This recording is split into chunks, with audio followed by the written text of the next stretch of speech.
Welcome.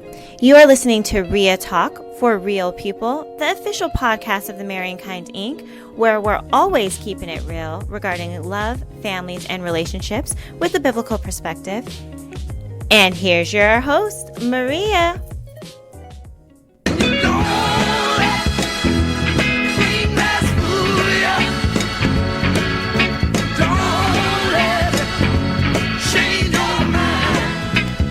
Hello.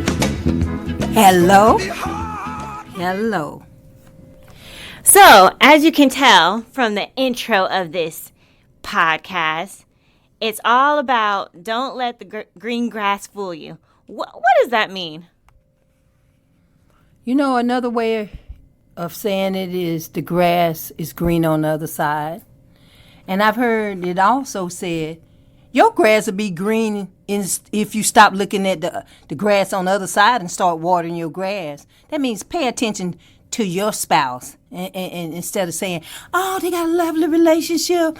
Oh, his wife is so much nicer than mine. Her husband's so much nicer than mine. Water your own grass. Don't let the green grass fool you. You don't know what's going on in their house. Things are not always as they appear. And it shouldn't even matter. Water your own grass. Don't let the green grass fool you.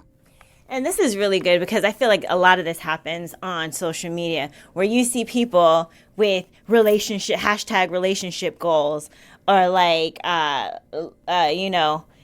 basically hashtag relationship goals or, boyfriend goals, girlfriend goals, husband goals, wife goals, where you see a snapshot, a moment in this person's life and you think that's how it is. Exactly, because our relationship, that includes mine, yours, your grandmama, your aunts and uncle, cousins and friends. Relationships are challenging. And we do have up times when we're happy, but we also have times when sometimes we don't know if we're going to make it. But don't let the green grass fool you.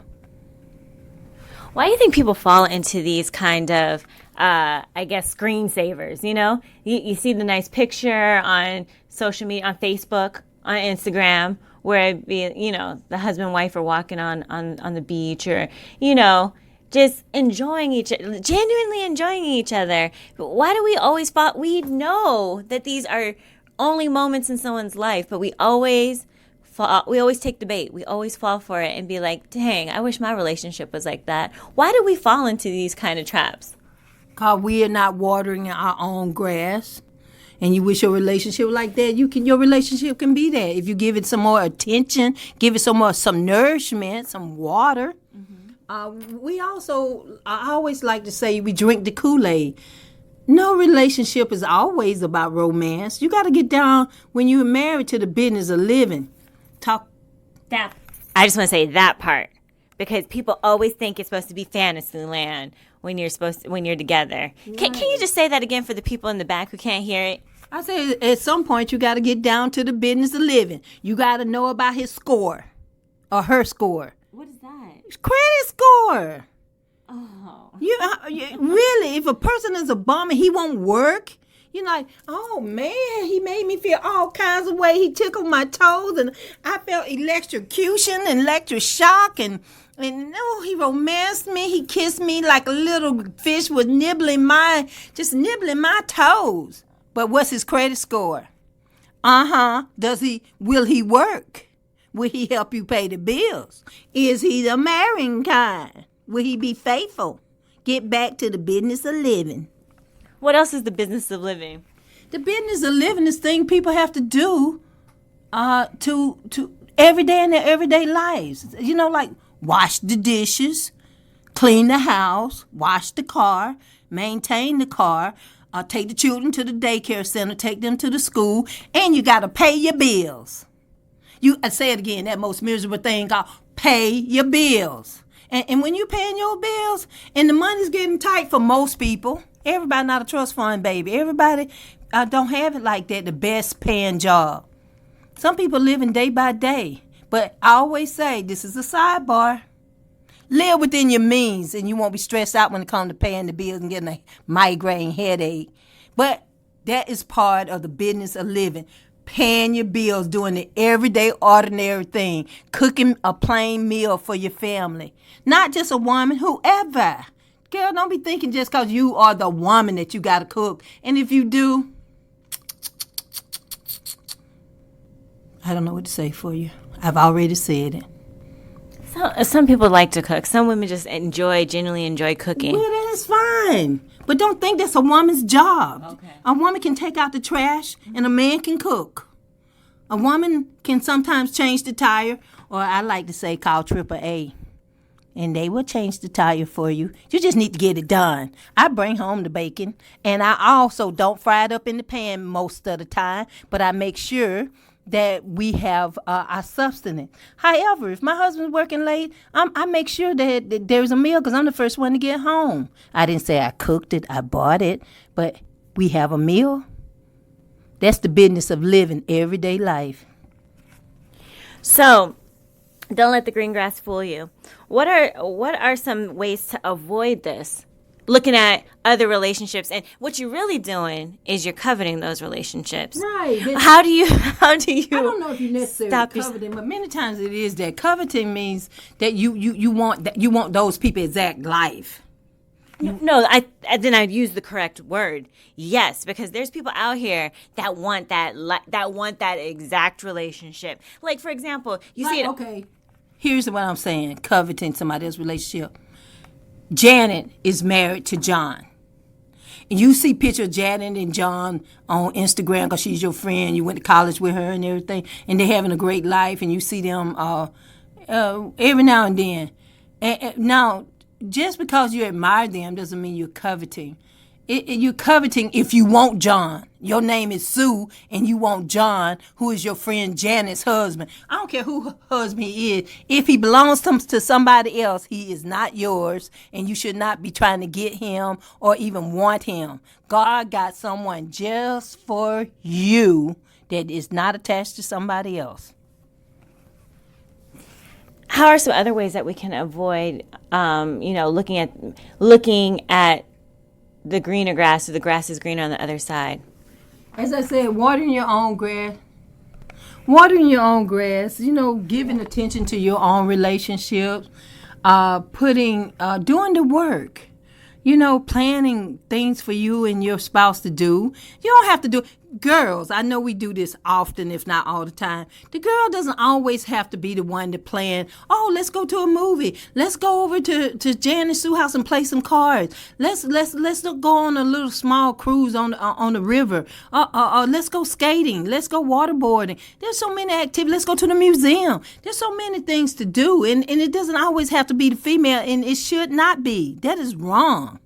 And he is lazy. He is not the one you should be marrying if you're not married, if he's to depend on you to make all the plans for the marriage. Because he going to want you to always do the work while he just enjoy. He's a taker. That's interesting. Yep. I agree with you 100%. But the argument that's made is that, well, you plan such good things. Like, you always plan good things. And you usually don't like what I plan anyway. So I leave it to you to make the plans. They're just an excuse. And you know what I want to say to him? Bye, boy, bye. So the green grass, so you have to water your own grass, which means give attention to your relationships and also put in the work in your relationships, and then you too can have green grass. And also, it's not all what it's made up to be. Right. That's the thing. You don't see them when they're fighting. They're fighting because she went and bought a pair of boots that she didn't need, and the cable bill is due. But, I was with the girls and we were out shopping. What are you doing out shopping, honey? You know your cable bill needs to be paid. And that money was labeled cable bill. Am I going to make it up? Yeah, he should be mad with you. Or he go, I was out with the fellas, and they had bought a few drinks, and I went ahead and bought a few drinks. And your electric bill is due. That's the business of life, everyday life, These tough decisions that we have to make. You know what? I'm not going to go out with the fellas tonight because, you know what? I got to pay my electric bill. I got to pay my car note. I already know when we go out, we're going to be doing drinks and it's going to eventually be my turn. That's the regular, and you're not going to be happy because you want to be out with the fellas. But you don't have that kind of money. That's being mature. That's making a decision for your family and for the well-being of your family. And just, you're going to have another time with the boys, and if you don't, oh well. Mm-hmm. Don't let the green grass fool you. Everybody, not everybody, even rich people. But most of us who are not rich, we have to make tough decisions, financial decisions, even life decisions. We have to make tough, okay, for example, has nothing to do with money. You just got married and you live here in SoCal, but your family is back in Atlanta or New York or Connecticut or Indiana somewhere. And your girl, she wants to have Thanksgiving, Christmas. When I say your girl, I mean your wife. Right. She wants to have Christmas, let's say something as important as Christmas, with her family. And they live here locally. You could do it, and you guys need to work something out. See, that's what would bring a fight about. That's the everyday living. You got to make plans, especially when both families are not local. When are we going to go see my family? When are we going to have holidays with my family? What holidays we going to have? See, that's the business of living, the little things that becomes an irritant. Who's going to wash the clothes? Who's going to do the laundry? It's not always have to be the man doing the laundry or the woman doing the laundry. Okay, each person would decide how they would do it. For example, I'm going to show you how we do it, my husband and I. My husband bought, because I wanted it, a very top of the line washer and dryer in the red that I love. Mm-hmm. And I don't want him touching the washer and dryers, because I love that machine. Mm-hmm. And I always wash the clothes. When I see him washing the clothes, I jump up, I run, and I say, I do it. I'll finish pulling bringing clothes down from downstairs and check the bathrooms for the towels. I love doing the laundry because I love that top of the line washer and dryer. And I want to know people, I am not bragging. I'm just saying people choose certain things. My husband always chooses the garbage because he has to go out earlier than I, so he pulls the garbage. But if he left the garbage behind, guess what? I'm going to pull the garbage because he doesn't ask me to do it, and he does it most of the time. It just, this time he was busy or he forgot about it. You have to work. See, that's the business of living that can cause little fights between people. You got to work it out. Don't let the green grass fool you. Every couple has to make these little annoyances, these little decisions, how we're going to do with our money. See, that's the number one thing people have a fight about. I work, you work. Okay, some people do this. And I don't really think it works well for people. But if that's how you want to do it, and if it works for you, it works for you. Different strokes for different folks. But there is a more excellent way. Some people, when they get married, they maintain their separate accounts.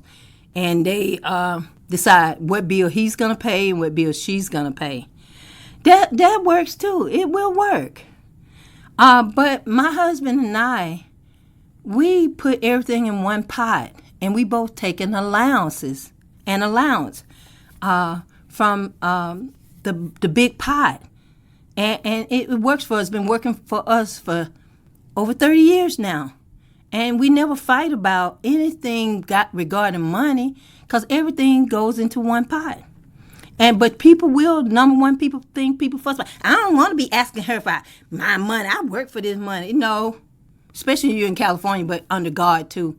California is a community property state. That means all your wages and earnings, it belongs to the community. That means to your wife, her earnings belongs to you and your earnings belongs to her. But God already said it before the state of California told you that.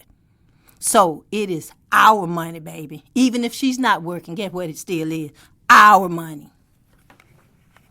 Is there anything else that we're leaving out about don't let the green grass fool you? Yes, there's one thing. When I was thinking about don't let the green grass fool you, I was saying sometimes you think the grass is green on the other side. And you when you've been fighting with him, like off and on, you've been fighting for about a year. Things can go on that long. And you're like, I'm just so tired of him. I'm thinking about leaving him. Or I'm thinking about leaving her. Jack at work, she understands me. She gets me. Mm-hmm. She makes me laugh. I will promise you this. If Jackie had to live every day with you, she will not be smiling all the time, because she, at some point, see, she don't see you when your breath stink. She don't see you when you went out with the boys and now we don't have enough money to cover the bills. Jackie will be mad with you too. Talk about it. Yeah, people don't know about that. That's what I'm saying. The grass is green on the side. 90%, it's been surveyed and statistically proven. More than 90% of the people who get a divorce regret it. So I'm not even just saying wanting someone else. The fact that you want a divorce, even with the problems you have in your marriage, most of the time you are better off with her than without her. You are better off with him than without him, especially if you have children. Don't be so selfish. When you are thinking about a divorce, think about everybody you're affecting. My daughter got a divorce, and when my daughter got a divorce, it broke my heart. My heart was broken. I think it's still kind of broken. It's one of those broken heart that you kind of glue back together, but it's still not quite right. That's how my heart feels. Because I loved my son-in-law. He was like my son.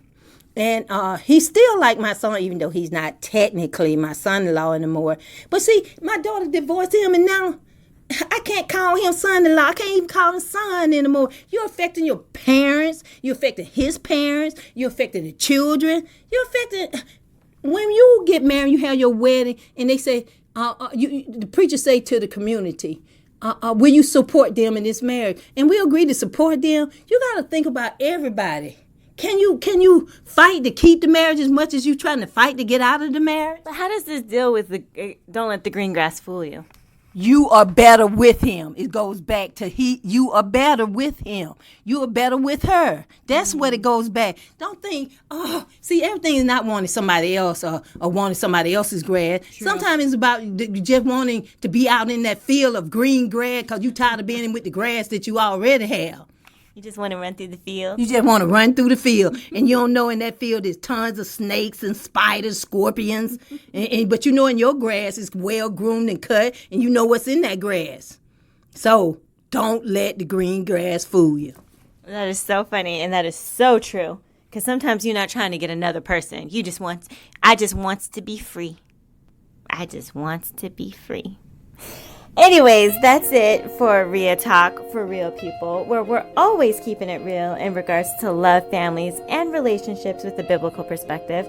Please follow us on Instagram at I Am The Marrying Kind or our Facebook page, The Marrying Kind Inc. And we will see you guys next week.